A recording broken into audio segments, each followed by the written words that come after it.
दोस्तों, ये जो कहानी है ना, ये कोई फिल्मी स्क्रिप्ट नहीं है, ये सच्चाई है, वो भी कड़वी।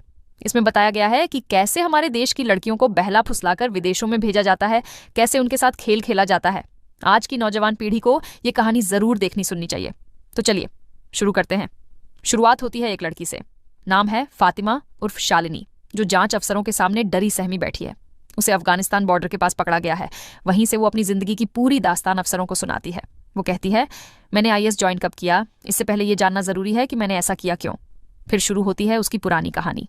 वो बताती है कि वो केरल की रहने वाली थी, माँ और दादी के साथ रहती थी। पिता की मौत काफी पहले हो चुकी थी। घर का माहौल सिंपल और प्यार भरा था। वो पढ़ाई लिखाई में अच्छी थी और नर्सिंग का सपना देख रही थी। घर वाले भी उसका साथ देते थे। नर्सिंग की पढ़ाई के लिए वो शहर जाती है।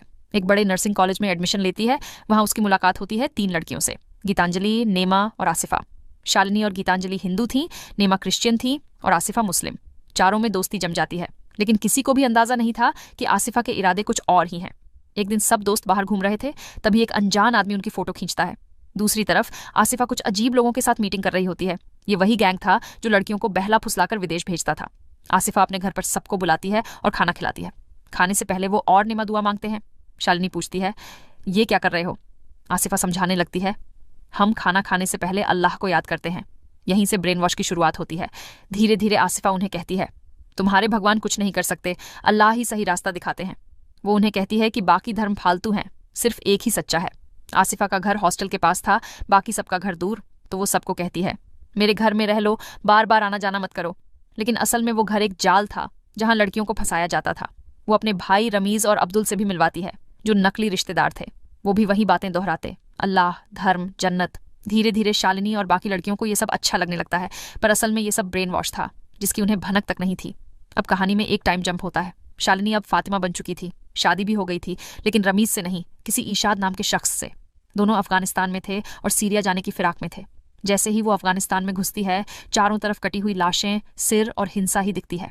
ये देख फातिमा को उल्टी आ जाती है और फिर हमें पता चलता है कि फातिमा दरअसल प्रेग्नेंट है और फातिमा का पति अफगानिस्तान में रहकर मिलिटेंट की ट्रेनिंग ले रहा है। वहां का माहौल बहुत ही खौफनाक है। औरतों को जैसे इंसान नहीं, कैदी समझा जाता है। लिपस्टिक तक लगाई तो जान से मारे जाने का डर। आजादी नाम की कोई चीज नहीं। इधर कहानी फिर वापस आती है प्रेजेंट डे में।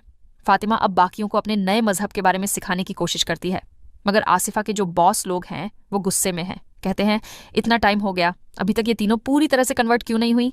तभी आसिफा एक चाल चलती है। वो प्लान बनाती है। जब तीनों लड़कियां मॉल जाती हैं तो कुछ लड़कों को भेजती है। वो लड़के जानबूझकर इनसे बदतमीजी करते हैं, कपड़े तक फाड़ देते हैं और मॉल में लोग बस तमाशा देखते रहते हैं, कोई मदद नहीं करता। रोते हुए तीनों वापस हॉस्टल लौटती हैं। आसिफा कहती है, ये सब इसलिए